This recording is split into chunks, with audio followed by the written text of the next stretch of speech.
11주차 두 번째 강의 시간으로 돌아왔습니다. 첫 번째 강의에서는 악의 문제를 마무리하면서 기독교 신앙의 입장에서 이제 악의 문제를 어떻게 볼 것인가 라고 하는 내용에 대해서 제 개인적인 교수 개인의 생각을 강독을 통해서 전해드렸습니다. 자, 이제 종교철학 담론 10장에서 우리가 언어 철학의 문제를 조금 다루려고 합니다. 여기 오늘 저희들이 배울 그 종교철학 담론 10장은 매우 중요하고 또 흥미롭습니다. 그리고 무엇보다도 학문적인 그런 내용을 많이 포함하고 있기 때문에 생소한 용어들이 아마 많이 등장할 거라고 생각을 합니다. 하지만 한 가지 말씀을 드리자면 신학을 공부를 하거나 성경을 조금 더 깊게 공부하려고 할 때 사실 가장 기본적인 개념들을 이번 그 10장을 통해서 제공해 주는 주제라고 할 수 있습니다. 일단 우리가 기억을 해야 할 부분은 언어 철학이라고 하는 게 사실은 굉장히 방대하다라고 보는 것입니다. 그리고 언어 철학은 언어가 모든 이해의 궁극적인 그런 수단이고 열쇠라고 할 수 있습니다. 이 언어 철학은 일종의 운동으로서 많은 사상가들에 의해서 전개되었고 또 심도 있게 다루었던 그런 주제가 오늘 우리가 공부하고 있는 이 언어 철학입니다. 언어 철학에는 세 가지 분야로 우리가 구분해서 나눌 수 있는데 첫 번째 분야는 언어 철학이 해석학 분야에서 중요하게 취급이 되었고 두 번째 분야는 이 언어 철학이 분석 철학 분야에서 또 중요하게 취급되어졌습니다. 그리고 세 번째 분야는 제11장에 언급이 되어 있는데 종교 언어 철학 분야에 취급이 되어서 상당히 중요한 위치를 차지하고 있다고 볼 수 있습니다. 그래서 우리는 이 세 분야를 좀 다루게 되겠습니다. 우리 11주차에는 어디까지 다룰지 뭐 확신할 수가 없지만은 아마 10장을 다 마무리 짓지 못하지 않을까 하는 생각도 제가 듭니다. 10장에서는 해석학과 분석 철학이 언급이 되어 있고 그 다음에 11장에서는 종교 언어 철학 분야를 다루고 있습니다.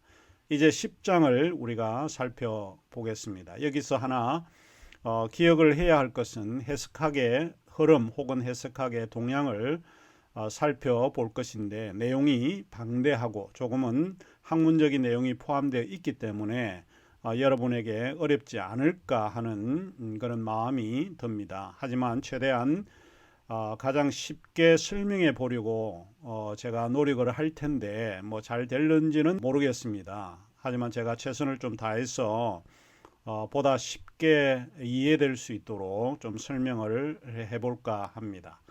현대 철학은 언어 철학이다 라고 하는 문장이 언어의 중요성을 이야기를 합니다.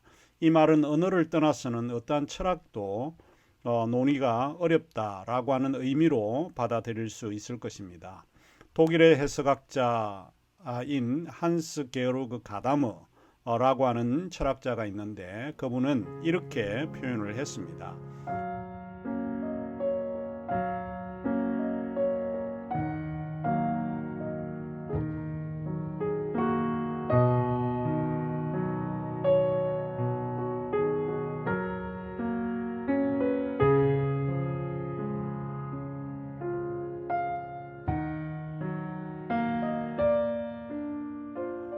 언어는 이해 그 자체를 실현하는 보편적 매개로 인식되었다. 이 말은 우리가 무엇을 이해하기 위해서는 언어가 제일 중요하다는 것이고 언어를 떠나서는 어느 것도 실현되기가 어렵다라고 하는 의미입니다. 그래서 가다머는 이해가 곧 언어다라고 말했던 것입니다. 이해는 언어를 통해서 이해하고 언어로 표현을 하고 언어에 의해서 이해시키는 방식입니다. 종교철학 첫 번째 주에서 언급했던 것을 혹시 여러분이 기억하실는지는 모르겠지만 루도비 비트겐슈타인이 세계의 제한은 언어의 제한이다 라고 표현을 했는데 언어가 제한이 되면 우리가 보고 있는 세계, 우리가 경험하는 그 세계가 제한된다라고 보는 것이죠. 언어가 부족하거나 언어가 없는 상황에서는 세계를 기술할 수가 없습니다. 우리는 아마 그렇게 이야기를 할 수 있을 겁니다. 아니, 객관적인 세계가 우리 눈앞에 펼쳐져 있지 않느냐. 그러나 그것을 한번 기술해 보라는 거예요. 여러분 앞에 펼쳐져 있는 것을 기술을 해보라라고 했을 때 문제가 되는 게 언어입니다. 언어가 제한이 되고 언어가 한정이 되면 이 세계를 기술할 수가 없습니다. 언어를 가지고 있어야만 이 세계가 표현되어지고 드러날 수 있다라고 하는 이야기입니다.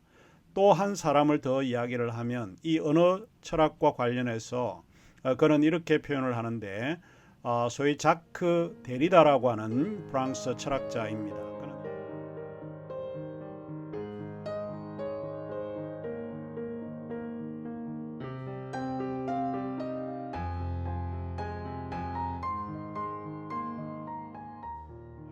그는 이렇게 이야기를 했습니다. 언어를 떠나서는 아무것도 존재하지 않는다. 사실 이 말이 맞습니다. 언어를 떠나서는 세계가 존재하지 않는다. 물론 이제 그분은 나중에 우리가 공부를 하게 되겠지만 해체주의 철학자입니다. 해체주의 철학자들은 언어가 굉장히 중요한 도구로 사용되어지고 있기 때문에 아마 언어를 떠나서는 아무것도 존재하지 않는다라고 표현을 했는지는 모릅니다. 이처럼 언어는 매우 중요한 요긴한 도구이고 세상을 이해하거나 경험을 이해하거나 또는 사건을 이해하는 데에 가장 필수적인 도구가 아마도 언어일 것입니다. 자, 그러면 본격적으로 언어 철학에서 첫 번째 분야인 해석학의 이행을 시작하면 좋겠습니다. 해석학은 조금 전에 말씀을 드렸지만 매우 유익한 학문입니다. 해석학은 언어 철학에서 요긴하기 때문에 이 해석학을 배우게 되면 많은 것들을 얻게 될 것이라고 제 개인적으로 확신하고 저도 제 개인적인 경험에서 좀 비추어 볼 때 이 해석학을 공부하고 난 다음에 학문의 깊이가 얼마나 넓고 풍부했는가 하는 것을 배우게 되었던 계기였습니다.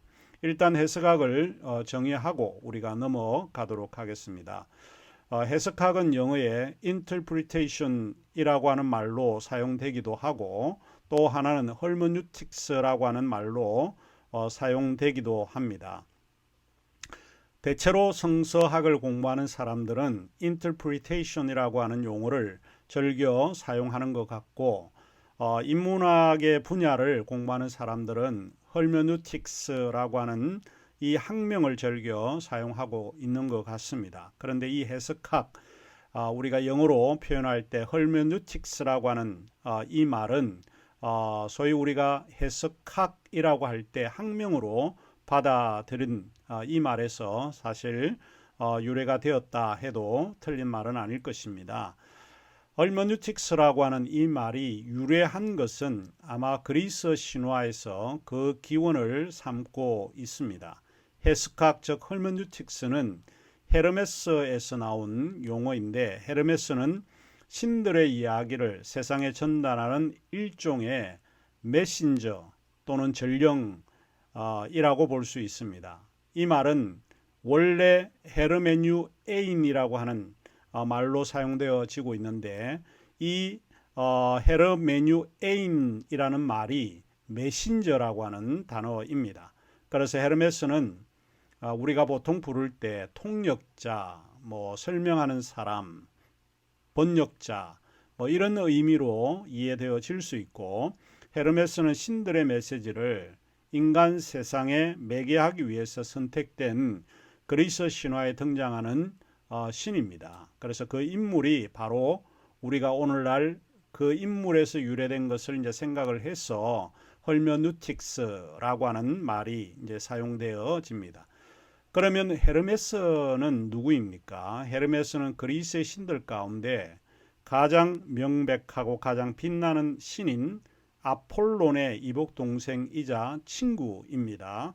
헤르메스에 관한 이야기는 그의 탄생에서부터 매우 흥미롭다고 볼 수 있는데 그는 제우스와 요정 마이아의 자식으로서 퀼렐레라고 하는 깊은 동굴에서 출생하게 됩니다. 당시에 신들의 그런 신화에서 나오는 출생 기록들을 보면 깊은 동굴에 들어가서 풍습대로 강보에 쌓여 어느 정도 성장할 때까지 동굴 밖으로 나오지를 못합니다. 그런데 헤르메스는 강보에 쌓인 천을 풀고 동굴 밖으로 있는 세상으로 나오게 됩니다. 상당히 꾀가 많은 그런 신 가운데 하나이지만 그가 밖으로 나와서 발견한 최초의 사물이 거북이였습니다. 그런데 헤르메스는 거북이를 보자 거북이의 등껍질을 가지고 소리를 발명하게 되는데 그것이 오늘날 수금이라고 알려져 있습니다. 꾀가 많은 신은 헤르메스가 여기서 우리가 이제 실제로 주의를 해봐야 될 그것이 하나 있는데 그것이 무엇인가 하면 동굴 밖에 나와 있다가 다시 동굴 안으로 들어가는 그런 신이었습니다. 신화의 이야기는 길지만 다 이야기할 수는 없지만 해석학과 관련해서 핵심적으로 조금 표현을 하자면 동굴 안에서 동굴 밖으로 또 동굴 밖에서 동굴 안으로 들어가는 헤르메스의 그 행동이 해석학에서 중요한 힌트를 제공해 줍니다. 그것은 동굴 안팎을 넘나든다는 의미로 우리가 이해해 볼 수 있는데 해석이라고 하는 것은 결국 동굴 안과 동굴 밖을 다 이해해야 한다는 것을 전제로 하고 있습니다. 나의 세계와 타인의 세계, 여자의 세계와 남자의 세계, 정치인의 세계와 민초들의 세계, 부모의 세계와 아이들의 세계, 또 텍스트의 저자의 세계와 독자의 세계 등 서로 다른 세계들의 관련 양식들을 배우기 위해서 우리는 넘어가야 하고 또 다시 배우고 난 이후에 넘어와야 한다라고 하는 것입니다. 조금 비근한 예를 든다라고 하면 성경에 구약에 패스오버라고 하는 유월절이 있죠. 유월절은 넘어가다라고 하는 겁니다. 넘어가다. 그러니까 이해를 하기 위해서 넘어가야 하는 것을 원칙으로 하고 있다. 그런 겁니다. 해석의 기본은 이해를 위해서 다른 세계로 들어가야 한다라고 하는 것을 이야기하고 있습니다. 제가 해석학을 통해서 하나로 정의하자면 저는 해석학을 넘어감과 건너감을 부단히 도전하는 예술로 정의합니다. 해석은 타인의 세계로 넘어가려고 하는 시도이고 그리고 다시 자신의 세계로 건너오는 시도입니다. 이렇게 시도하게 되면 사람들은 자신이 가진 믿음의 체계나 사고의 획일성을 보존하고 보호하기 위해서는 타인의 세계로 넘어가기를 두려워합니다. 내 것을 지키고 내 선입견을 그대로 유지하려고 할 때 우리는 타자의 세계로 넘어가지 않습니다. 이런 정의에서 보자면 해석학은 중요한 의미를 지니고 있다라고 보는데 이것이 바로 해석학이 우리에게 가르쳐주는 의미가 아닐까 싶습니다. 다시 말하면 해석학은 어원적으로 헤르메누티케란 말입니다. 이것은 우리가 지금 사용하고 있는 이해의 기술입니다. Art of Understanding 이라고 하는 말입니다. 이것은 우리가 지금 사용하고 있는 그런 의미로 받아들이고 있기 때문에 해석학이라고 하는 것은 이해를 목표로 하고 있고 이해에 도달하고자 하는 것이 해석학의 궁극적인 목표입니다.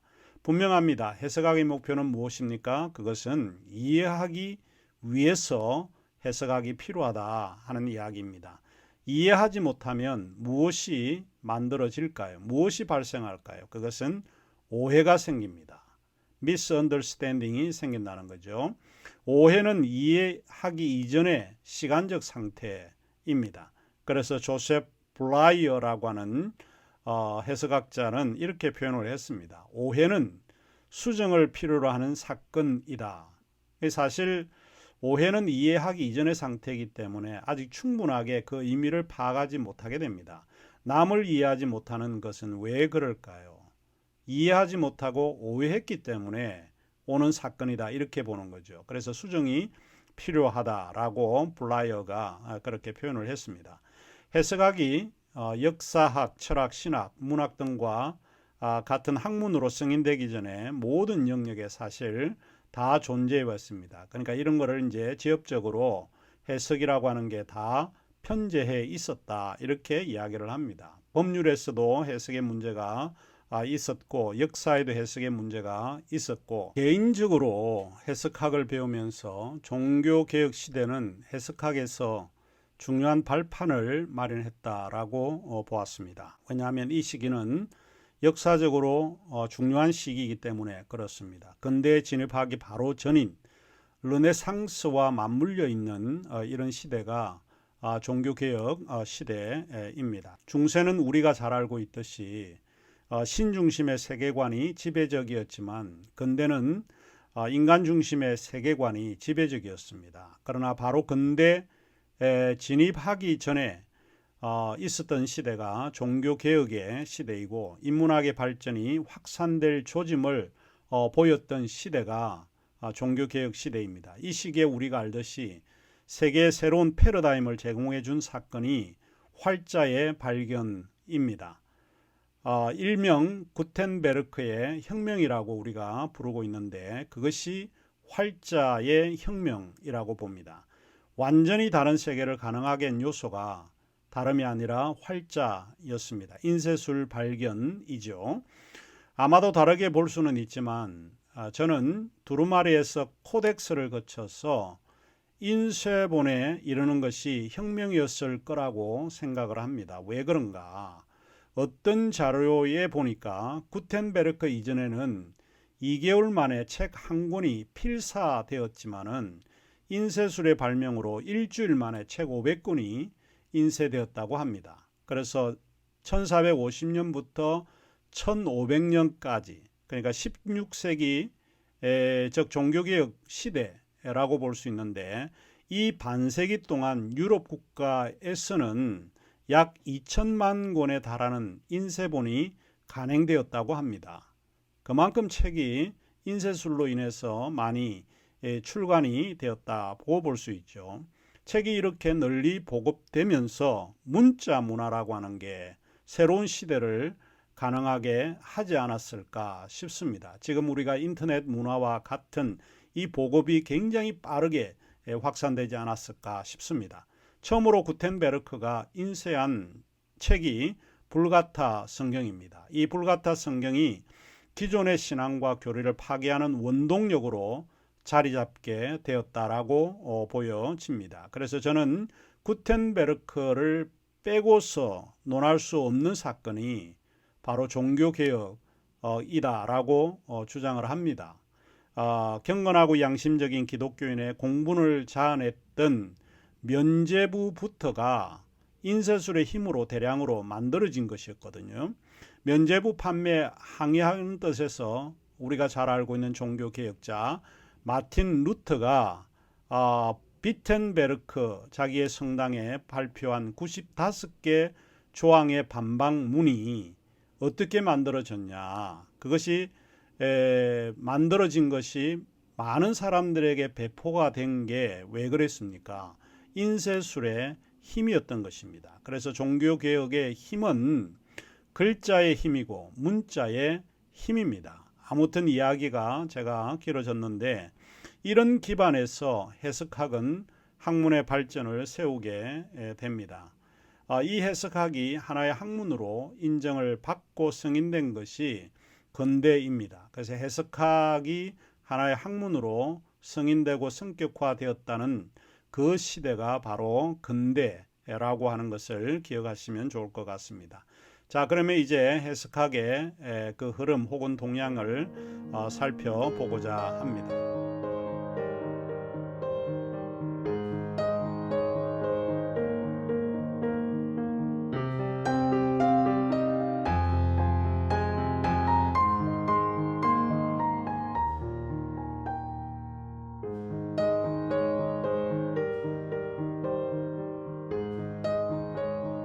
가장 우선 우리가 생각해 볼 해석학은 보편적 해석학입니다. 교재 415쪽에서 423쪽에 보편적 해석학에 관해서 언급되어 있습니다. 보편적 해석학은 세 가지를 염두에 두면 좋을 것 같습니다. 첫 번째로 우리가 염두에 두고 살펴봐야 될 것이 보편적 해석학이 주관성이나 자의성을 배제하는 객관성이나 합리성의 해석의 근거를 제공했다라고 보는 것입니다. 보편적이다라고 하는 말은 일반적이라고 하는 말입니다. 일반적이 되기 위해서는 주관적이거나 자의적인 것이 포함이 되면 안 됩니다. 그러니까 일반적으로 우리가 이런 뜻이다라고 할 때 보편화되었다라고 하는 의미로 받아들이고 있기 때문에 그렇죠. 둘째로 보편적 해석학을 이끌었던 두 명의 인물을 기억을 하시면 이 보편적 해석학을 이해하는데 좀 도움이 되지 않을까 싶기도 합니다. 한 사람은 현대신학의 아버지이고 해석학의 토대를 마련한 슐라르마허이고 또 한 사람은 슐라르마허를 연구해서 박사학위를 받았던 빌헤름 딜타이입니다. 이 두 사람을 좀 기억을 하시면 좋을 것 같고 오늘 보편적 해석학을 통해서 제가 이 해석학의 내용과 구조를 설명해 줄 수 있는 사람은 슐라르마허의 입장이라고 하는 것을 먼저 밝혀드립니다. 그리고 셋째로 보편적 해석학의 이해 구조에 관한 것을 기억을 하면 좋을 것 같습니다. 자, 그러면 보편적 해석학은 그 구조에서 두 가지 이해가 굉장히 중요한데 이 두 가지 이해를 기억하시면 됩니다. 하나는 문법적 이해이고 또 하나는 심리적 이해입니다. 다른 거는 다 여러분이 잊어버려도 괜찮은데 보편적 해석학에서는 두 가지가 굉장히 중요하다. 두 이해가 중요한데 하나는 문법적 이해가 중요하고 또 하나는 심리적 이해가 굉장히 중요하구나. 이것이 이해에 도달하기 위한 조건이에요. 이 두 가지 문법과 심리적 이 두 가지가 일종의 이해를 구성하는 이해에 도달하기 위한 두 가지 조건이다라고 하는 것을 기억을 하시면 됩니다. 자, 그러면 문법적 이해라고 하는 것은 뭐고 심리적 이해라고 하는 것이 뭐냐 하는 것이죠. 문법적 이해는 단어와 문장의 정확한 의미, 즉 저자가 사용한 정확한 의미가 무엇인지를 파악해내는 것이고 그것이 객관적 이해에 도달할 수 있다고 믿었기 때문에 문법에 치중한 나머지 문법의 중요성을 강조했다라고 볼 수 있습니다.